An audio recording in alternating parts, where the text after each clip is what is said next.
Break it down. You can't touch this. You can't touch this.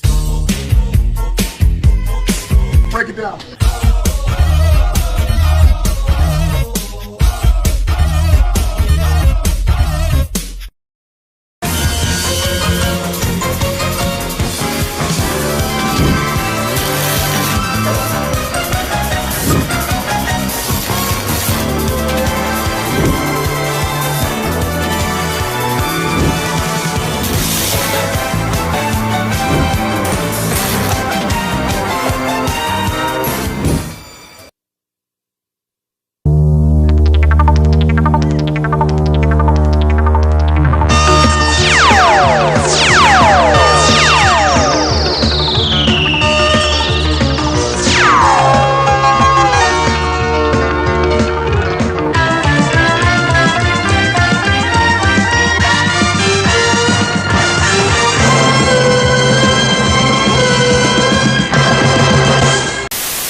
Man, just when it looked like the Lions' struggles couldn't get any worse, the Lions come out on Saturday night and totally redeem themselves and bounce back. Man, that was just a beautiful game plan. Like, Lions did everything they needed to win that game, and they did it in dominant fashion over the Broncos. This was the red-hot Broncos team the league was talking about. Man, just beautiful to get that win. And now the Lions get one more step closer to not only reaching the land of the playoffs again, but they are now one game closer to claiming that division title, as this belt might have to make room on the other shoulder. We might be hauling 2 belts here really soon. Before we talk about what happened with the Lions, though, Saturday, let's talk about everybody else that played this week in Detroit sports. Detroit basketball! Nope, nothing to see here with the Pistons here, as then with the Pistons, there is no winning to be had with Detroit basketball. As now the losing streak goes to 23 fucking games in a row.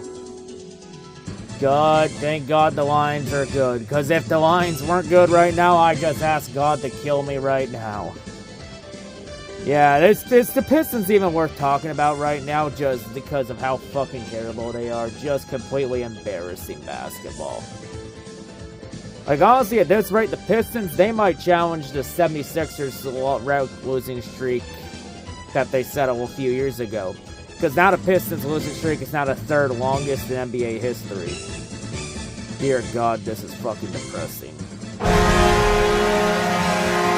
Now on to the Red Wings, and the Wings, well, the Wings' inconsistency continues to strike them again. Week started off rough with a tough loss on the road against the Dallas Stars on the road, but then Detroit bounced back the following night with a big win against the St. Louis Blues, and then Detroit followed up with 2 losses in low-scoring games to Carolina and Philadelphia, with the Philadelphia game resulting in a 1-0 loss. Damn, that's brutal. Well, part of it also is Philly Hustle can't stop a fucking beach ball. And yes, Steve Yzerman and the Red Wings have had enough of Philly Hustle being complete ass, as now Philly Hustle has been played on waivers. This move probably should have happened about a month or so ago. But yeah, honestly, Alex Lyon should be getting the starting job from here on out.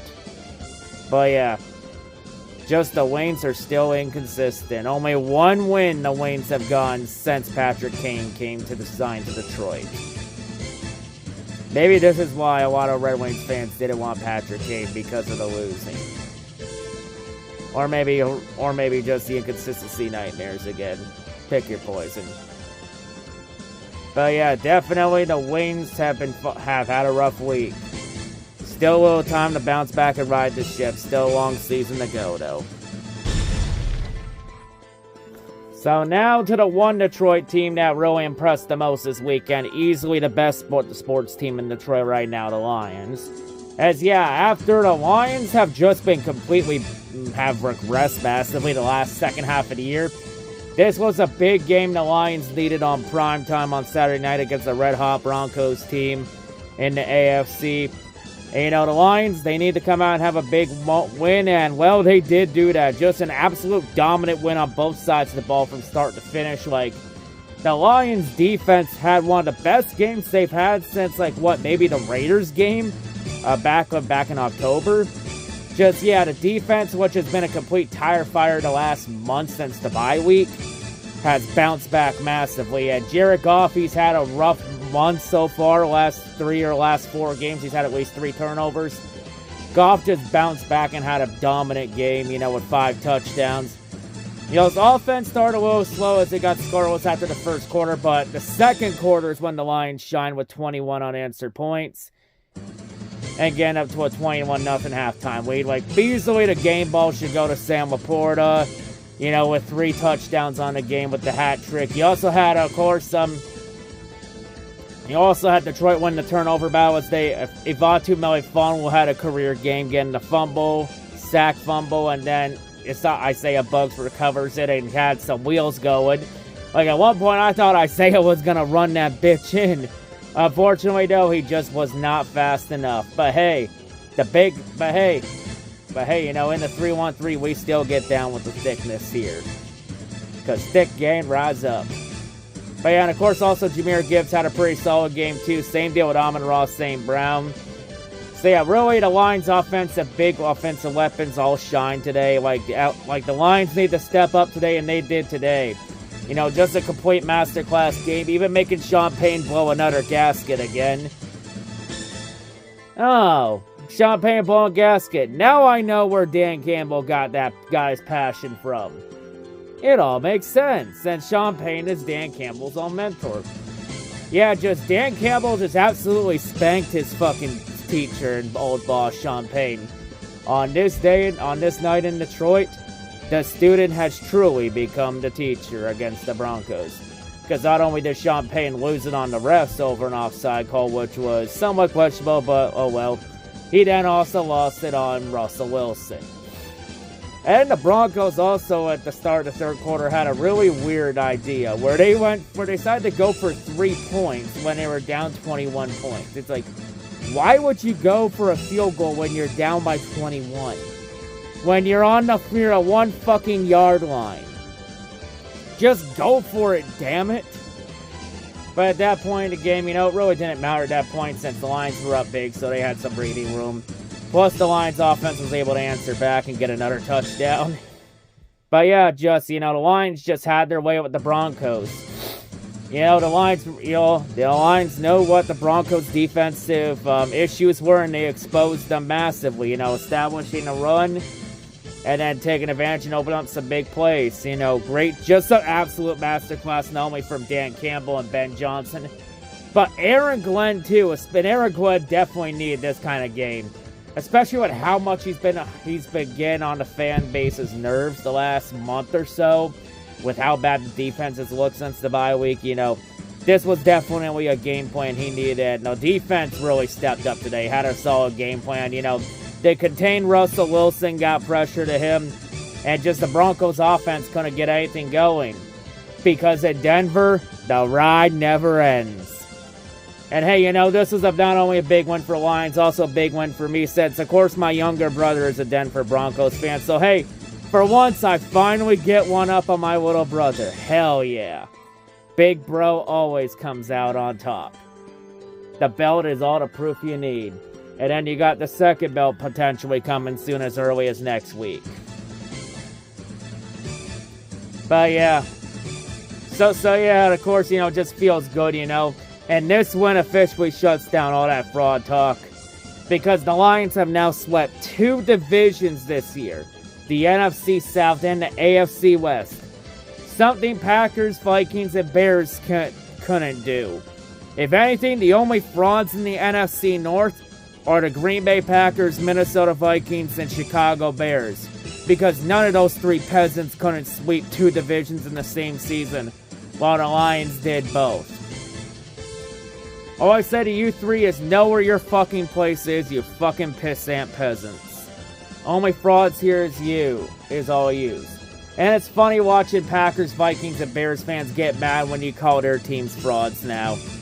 From when it's Lions fans calling them frauds. because they've been spending the last month or so calling the Lions frauds, and now when the favor gets returned back, they all of a sudden want to cry about it. Which just proves that the NFC North is full of nothing but hypocrites from Packers, Vikings, and Bears fans. Because it's okay to call the Lions frauds, but when the Lions do it back, whoa, too far. That's too far. You don't have that right to say that. That's literally them. It's like, honestly, eat a dick. Eat a dick, and honestly, the crying is about to get a lot louder since now, with the Vikings losing Saturday to Cincinnati. By the way, thank you for the solid dash. I owe you one, man. But yeah, anyway, with the Vikings losing to the Bengals, the Lions are now 1 win away from claiming their first division title in 30 years. And of course, the Lions, they can also potentially lock up a playoff spot Monday night if the Seahawks lose to Philadelphia. Honestly, this is probably a better situation than what we had in Week 18 last year when we needed the Rams to beat the Seahawks. Because the Eagles stand a way better chance than the Rams did 365 days ago. But hey, even if Seattle does somehow get a miracle from God and win on Monday night, next week we have Plan B. Beat the Vikings, because next week, the Lions can clinch the NFC North next week 2 weeks early. As all the Lions need to do to win the North next week is just beat the Vikings in Minnesota. That would be pretty fitting to win to win their first division title in 30 years in Minnesota's house. Not going to be easy, but, big win, 42-17.